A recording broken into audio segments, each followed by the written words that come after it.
napaiyak si Luis. Flattered din naman ako kasi maraming natatouch yung mga comments nila sa YouTube. Tulad ng malaanghel ang boses, tapos nakapagpapasaya naman talaga sa akin. Para doon sa mga may mga kapansanan, even yung hindi visually impaired, huwag lang po tayong mawala ng pag-asa. Kung meron man tayong mga pagsubok ngayon, darating din ang panahon na ipagkakalugin sa atin yung ating reward. Sana po pagbigyan ako ng nasa taas.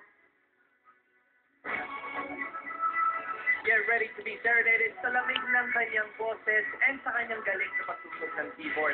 All the way from Davao, Jeremy.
Once again, Jeremy. Palapakan naman natin si Jeremy again. Hello, Jeremy. Good evening. I'm right next to you, Jeremy. Anong pakiramdam mo na isa ito sa rare times na sama-sama kang napapanood ng pamilya mo mag-perform? Kahit na hindi dito sa theater, pero sa Cotabato naman daw, ang buong pamilya mo, from your nanay, tatay, lolo, lola, at pretty much buong pamilya mo, nag-cheer sila sa iyo ngayon. Anong pakiramdam? Siyempre po, sobrang saya, napakasaya ko po.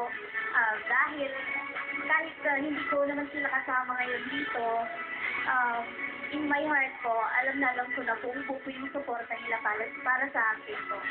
Thank you very much. It was a good performance. Judges? Okay, we were discussing it among ourselves. We believe so much in Jeremy, and he both felt that it was a rather short performance. Si Friendship, Jeremy, ang pakiramdam, hindi masyadong sikat ang kanta mo. We want to give you 30 seconds to give us another song kasi bilib na bilib kami sa iyo and we want you to have that opportunity. So, good luck.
different feeling pag pamilya talaga ang kinakanta. Yes! Go friendship! Oo, tama, audience impact. Alam mo, Jeremy, you may be living in the world of darkness, but the light shining you because of your unusual talent. Thank you po. O, bagay sa'yo yung pag-i-English ko, ha? Bira lang yan. Boss, maraming salamat doon sa sinabi niya. Diba si Boss na nagsabi, maikli, bigyan natin. Tama. Boss, ano Tuwa ang mga sabihin kay fans. Jeremy ngayon? Jeremy, kasi kanina nung kumanta ka, nagmamadali ka, Opo.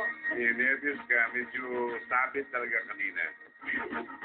Ngayon na pinagbigyan ka ng dalawang kaibigan ko dito, nakita nila kung gano'n ka galing kumanta. So Jeremy, congratulations, you made it.